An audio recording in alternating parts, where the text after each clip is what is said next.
आगे बढ़े आपको बताएं, फैजाबाद धरना कमीशन ने हुकूमत से कहा कि तमाम इंटेलिजेंस एजेंसियों को एक कानूनी निज़ाम मिलाया जाए ताकि इनसे काम को मुनज़्ज़म किया जाए। लेकिन सवाल ये पैदा होता है कि बिल्ली के गले में घंटी कौन बांधे। माजी में ISI और IB समेत मुल्क की तमाम इंटेलिजेंस एजेंसियों के काम को रेगुलेट करने के लिए कानून बनाने की कुछ कभी हुआ कोशिशें और मुतअद्दिद मरतबा मुतालबात सामने आते रहे, लेकिन ऐसा कुछ नहीं हुआ। अब फैजाबाद धरना कमीशन फिर वही तजवीज़ पेश कर रहा है। कमीशन ने मुशाहदा पेश किया कि इंटेलिजेंस एजेंसियों के काम को रेगुलेट करने के लिए कोई कानून मौजूद नहीं।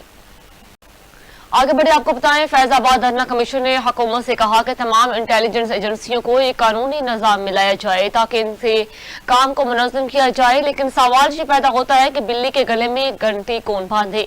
माजी में ISI और IB समेत मुल्क की तमाम इंटेलिजेंस एजेंसियों के काम को रेगुलेट करने के लिए कानून बनाने की कुछ कभी हुआ कोशिशें और मुतअद्दिद मरतबा मुतालबात सामने आते रहे, लेकिन ऐसा कुछ नहीं हुआ। अब फैजाबाद धरना कमीशन फिर वही तजवीज़ पेश कर रहा है। कमीशन ने मुशाहदा पेश किया कि इंटेलिजेंस एजेंसियों के काम को रेगुलेट करने के लिए कोई कानून मौजूद नहीं।